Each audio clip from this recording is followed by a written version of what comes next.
In this video, we will uncover 5 disturbing stories of British tourists who face tragic fates in Mexico. Each story is real and deeply unsettling, filled with mystery and unanswered questions. From sudden deaths to strange incidents, these tales reveal the hidden dangers of travel. Join us as we delve into the chilling details of each case and try to piece together what really happened. It was April 16, 2024, in Cancun, Mexico, a bustling city known for its resorts and nightlife. Early that morning at 5 a.m., the tranquility of the City Express Hotel was shattered by a gruesome discovery. A 58-year-old British tourist was found dead in his room, lying in a pool of blood. His wife, a 53-year-old British woman, was found beside him with multiple cuts on her arms. This disturbing scene marked the beginning of a complex and tragic investigation. The man was found with a broken bottle between his legs, and there was blood spread across the room, including on his arms and chest. The initial shock of the scene was compounded by the apparent lack of immediate evidence pointing to what exactly had transpired. The hotel staff quickly alerted the authorities, and detectives rushed to the scene. When emergency services arrived, they found the woman still alive. She was promptly taken to the hospital. Reports indicated that she might have been under the influence of an unknown substance, which could explain her disoriented state. Despite her injuries, the cuts on her arms were not deep, and she was later released from the hospital. Local prosecutors quickly began their investigation. Early reports speculated a crime of passion due to the violent nature of the scene. However, the prosecutors made it clear that they were exploring all possibilities. One line of investigation suggested that the incident could have been an agreement between the couple about taking their own lives together, with only the husband succeeding in ending his life. The hotel became the center of a media frenzy. Mexican local newspapers reported the case as a homicide, casting suspicion on the wife. Photographs of the scene, including the man being stretchered into an ambulance under a blue sheet, circulated widely. Despite the grim nature of the photos, they provided little additional clarity about what had happened in that room. The Attorney General's office in Quintana Roo, which oversees Cancun, made a public statement. They confirmed that an investigation was underway and that both the man and his wife were traveling on British passports. They also mentioned their cooperation with the British consulate to support the families involved. The spokesman for the Attorney General's office stated that after receiving reports of a foreign tourist's death in a hotel in the municipality of Benito Juarez, an investigation was launched to clarify the circumstances. The initial lines of inquiry suggest that this tragic incident may be a possible self-murder, involving 2 individuals who intended to end their lives. As the investigation continued, details about the couple's background began to emerge. They were known to have been traveling alone without any immediate family or friends. This fact complicated the investigation, as there were few first-hand accounts of their behavior or state of mind leading up to the incident. The man's wife, after being released from the hospital, had not been arrested, but her current whereabouts were unknown. This added another layer of mystery and urgency to the case. Authorities were keen on locating her, both for her safety and to gain further insights into what had transpired. The sources close to the investigation revealed that no arrests had been made and the case remained open. They reiterated that the initial findings were not definitive and that they were considering all possible scenarios. This included the possibility of the wife being under the influence of a substance, which might have affected her actions and recollections of the events. Local Mexican newspapers continued to publish various theories, some suggesting a violent argument had led to the husband's death. However, the prosecutors distanced themselves from these speculations, focusing instead on their ongoing investigation. As days passed, the British consulate in Mexico played a significant role in supporting the investigation. They worked closely with the local authorities and assisted the couple's families back in the UK. This international cooperation was crucial in navigating the complexities of the case. Despite the ongoing investigation, many questions remained unanswered. Why would a seemingly normal tourist couple end up in such a tragic situation? What was the nature of their relationship? Were there underlying issues or conflicts that led to this incident? The lack of concrete answers left room for speculation and concern. It was November 1st, 2021 in Playa del Carmen, Mexico. Joe Dobson, a 19-year-old British teenager, was spending time with his friends in this seaside resort town in the Quintana Roo region. He had been enjoying his stay in Mexico, exploring the local beaches, shops, and restaurants. However, this day would take a tragic turn that none of his friends could have anticipated. Joe had severe allergies to sesame, eggs, milk, and peanuts. He always carried his EpiPen with him, a vital tool in case of an allergic reaction.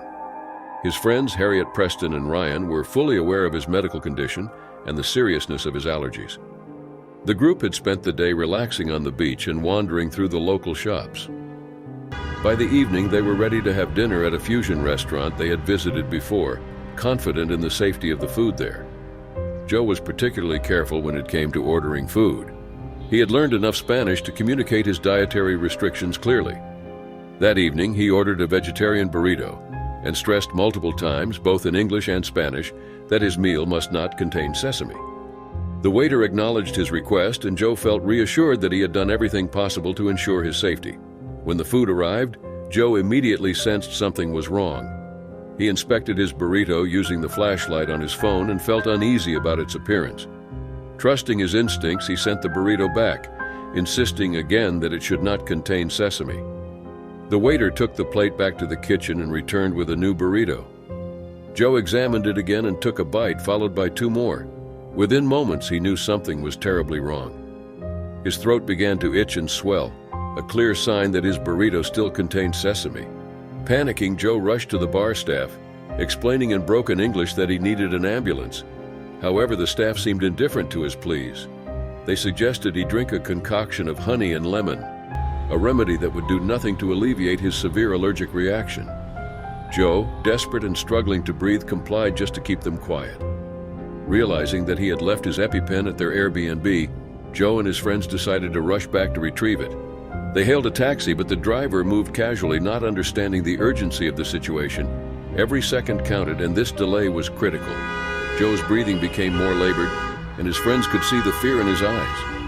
By the time they reached the apartment complex, Joe was barely able to stand. He collapsed near the elevator, gasping for air. Ryan sprinted upstairs to grab the EpiPen, while Harriet tried to comfort Joe, who was now crawling into the elevator. When Ryan returned, they administered the EpiPen, but it was too late. Joe's body had already gone into anaphylactic shock, and the injection was not enough to reverse the severe reaction. They called for help, and a police car eventually took Joe to the local hospital. The doctors did everything they could, but Joe's condition was too critical. He lost consciousness and died that evening. The inquest into Joe's death revealed a series of tragic missteps. Coroner Mark Taylor summarized the events, highlighting that Joe had done everything in his power to prevent the incident. He had communicated his allergies clearly and repeatedly, both in Spanish and English. The restaurant staff, however, had failed to understand the gravity of his situation. Their negligence and lack of basic first aid knowledge contributed significantly to the tragedy. Joe's friends, Harriet and Ryan, provided detailed accounts of the evening. Harriet recalled how Joe had always celebrated her achievements, no matter how small and how careful he was with his allergies. She described the chilling moment when Joe realized his burrito contained sesame and his desperate attempts to get help from the restaurant staff. Ryan confirmed her story, adding that the staff's casual attitude and the taxi driver's slow response only worsened the situation. Coroner Taylor noted that there was a crucial 10 to 15-minute gap between the onset of Joe's reaction and the administration of the EpiPen. While it's unclear if the outcome would have been different with immediate medical attention, the delay certainly did not help. The coroner's report emphasized that Joe had acted unwittingly in consuming the food containing sesame, and the restaurant's failure to heed his warnings was a significant factor in his death. It was May 24, 2022 in Colima, Mexico. Ben Corser, a 37-year-old software engineer from Cornwall, England, had been living in Mexico since January. Ben was known for his pleasant nature and had become part of the local community in Colima. He was living with a Mexican-American family, including his friends Claudio and Alfredo, both skateboarders whom he joined in their activities. Ben's days were filled with joy and exploration, but on this day, his life took a tragic turn. On the evening of May 24th, Ben and Claudio returned from a trip to Guadalajara. Alfredo picked them up in a car to run some errands. They drove along the main boulevard in Colima, and stopped at a supermarket on Camino Real Boulevard to buy some groceries. Ben was sitting in the back seat, Claudio in the front passenger seat, and Alfredo behind the wheel. It was supposed to be a routine stop, but it turned into a nightmare. As they sat in the car outside the supermarket, gunfire erupted. All three men were shot dead in an instant. The sudden, brutal attack left no room for escape or understanding. There were no signs of robbery, kidnapping, or any other clear motive. It was an unprovoked attack that left the community in shock and Ben's family devastated. Ben's parents, Andrew Corser, a former head teacher, and Lorraine Downs, along with his brother Tom, received the heartbreaking news back in Cornwall. They described the situation as Ben being in the wrong place at the wrong time. The lack of explanation or reason behind the killings compounded their grief. The police investigation was ongoing, but the family had received no answers. In the weeks leading up to the attack, there had been a dramatic upsurge in violence in Colima. Nearly 400 people had been killed in the crime wave that had swept through the region since January 25th. However, this violence had not been directed at tourists, making the attack on Ben and his friends all the more senseless. Local reporter Bertha Reynoso noted that Ben was the first foreign national to be killed in this wave of violence. The news of Ben's death spread quickly, and tributes poured in from around the world. Friends and family remembered him as a vibrant, multi-talented individual who lived life to the fullest. Ben held first-class degrees in both fine arts and mathematics. He was an artist, poet, computer programmer, skateboarder, sea swimmer, wild camper, festival goer, actor, yoga lover, photographer, music maker, and dancer. He had a rare breadth of interests and was known for his generosity and joy for life. Ben's family issued a statement expressing their profound grief and loss. They thanked the community of St. Just, Ben's large network of friends, and everyone who had offered support during this difficult time. The family also arranged for Ben's body to be returned to the UK for a funeral in St. Just, scheduled for midsummer, June 24th. State Prosecutor's Office spokesperson Gustavo Adrian Joya Cervera stated that the office was in contact with the British government to clarify the issue and assist with the repatriation of Ben's body. The British Foreign, Commonwealth and Development Office also confirmed that it was providing support to Ben's family and was in contact with local authorities. Despite the ongoing police investigation, no clear motive for the killings had been established. The attack seemed to be a tragic case of being in the wrong place at the wrong time. The randomness of the violence left Ben's family and friends struggling to comprehend the senselessness of the act. It was December 13, 2019, in Cancun, Mexico. Dean Wright, a 33-year-old from Westerhope, Newcastle, was on vacation with a friend. Dean was known for his height, standing at 6 feet 8 inches, and his fun-loving, generous personality. He loved to chat with people and had a knack for making others laugh. This was his third time visiting Mexico, a place he enjoyed and felt comfortable in. But this trip would tragically be his last. Dean had spent the day by the pool with his friend and some American holidaymakers. The atmosphere was lively and relaxed, typical of a sunny day in Cancun. Dean was in high spirits, enjoying the company and the warm weather. As the day turned into evening, Dean continued to socialize, moving from the pool area to various spots around the resort. That night, Dean interacted with an English hen party, Americans, Canadians, and a Russian. He even shared a cigarette with the Russian outside the hotel's sports bar in the early hours of December 14th. Dean was the life of the party, chatting and laughing with everyone around. It seemed like a typical night in Cancun, filled with new acquaintances and good times. However, the timeline of events between 5 a.m. and 7 a.m. is unclear. Dean's family believes he may have been assaulted during this period. What is known is that shortly after this time frame, Dean's body was found on a luggage trolley near the lifts at the 2i-operated Hotel RIU Cancun. Guests at the hotel were horrified to see his 6 foot 8 inch frame flanked by security guards. The news of Dean's death reached his parents, Maria and Paul, back in the UK. They received a devastating phone call informing them that their only son was dead, with no explanation given. Dean's family was left in shock and confusion. They described him as a fun-loving, generous Geordie who loved life and enjoyed chatting with people. He had been on holiday, a time meant for relaxation and enjoyment, but instead, it ended in tragedy. Despite police investigations in both the Northeast and Mexico, the circumstances surrounding Dean's death remain unclear. Nearly a year later, his parents still have not received a death certificate, and they are left with more questions than answers. In a statement, the family expressed their frustration and sorrow, saying they received the devastating phone call informing them that their beloved Dean had died, with no explanation, only that he was dead. They described the situation as very unclear, confusing, and terrible, stating that they cannot properly grieve without knowing the truth about what happened. In their search for answers, Dean's family turned to social media, hoping to track down any witnesses who might shed light on his final hours. They enlisted the help of former senior detective David Swindle and his team at David Swindle Crime Solutions, who support families of those killed abroad. Additionally, they sought assistance from lawyer Shane Smith, a litigation executive at Slater and Gordon, to help navigate the inquest process. Shane Smith emphasized the importance of gathering as much information as possible to present Dean's final movements to the coroner. He stressed that the family is desperate to discover what happened to Dean and cannot do so without the help of people who were there at the time. Smith noted that it has been a long 12 months of questions for Dean's family, and they are eager to provide them with some answers. Dean's family set up an appeal website describing him as a bit of a joker who loved to make people laugh, and a man who lived life to the fullest. Dean had a special bond with his mother, Maria.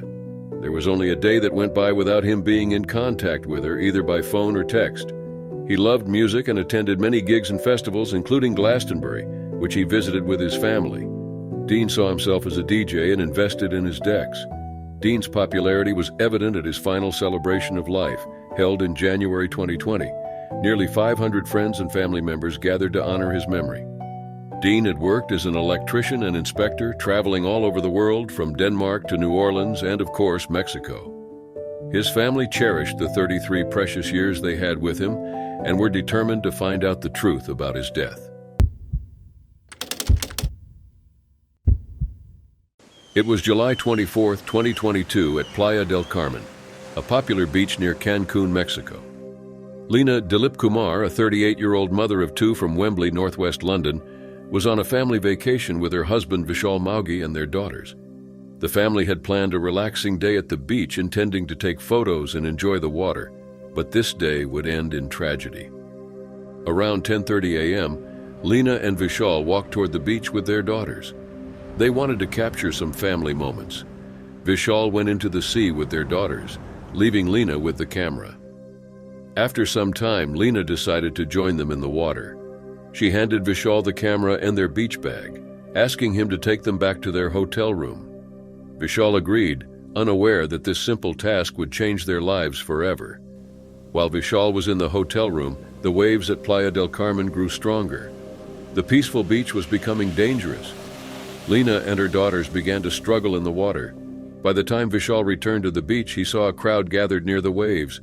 His heart sank as he realized the crowd was surrounding his eldest daughter, who was struggling to stay afloat. In a state of panic, Vishal rushed to his daughter. Beachgoers had managed to hold on to her, but there was no sign of Lena. Desperate and fearing the worst, Vishal approached a lifeguard and begged for help. The lifeguard, equipped with a jet ski, sped off into the turbulent waters to search for Lena. Minutes felt like hours as Vishal anxiously waited on the shore. He watched the waves, hoping to see his wife safe and sound. But when the lifeguard returned, he carried Lena's lifeless body on the jet ski. The lifeguard immediately attempted to remove the water from her body, trying to revive her. Paramedics were called and they rushed Lena to a nearby clinic, hoping for a miracle. Half an hour later, a doctor emerged from the clinic with heartbreaking news. Despite their best efforts, Lena had not survived. The cause of death was suffocation due to submersion. Lena's tragic drowning left her family in shock and despair. Vishal's statement, read by Assistant Coroner Dr. Peter Straker at North London Coroner's Court, detailed the events of that fateful day. Family members listening via video link were devastated by the recounting of Lena's final moments. Dr. Straker expressed his condolences, ruling Lena's death as an accident. He hoped that Lena's daughters would find strength despite losing their mother. Lena was the only daughter in a family of 5 brothers. Her loss left a significant void in their lives. Vishal thanked his large family for their constant support, as well as the Mexican and British governments for their assistance during this difficult time. What if Vishal had stayed on the beach instead of going back to the hotel room? Could he have helped Lena and prevented this tragedy? What if there had been more lifeguards on duty that day? Could they have responded faster and saved Lena? The coroner concluded the inquest, emphasizing the accidental nature of Lena's death. Her family is left to cope with their grief, cherishing the memories they have of her. As they navigate life without her, they hold on to the hope that Lena's daughters will grow up strong, carrying their mother's love and memory within them.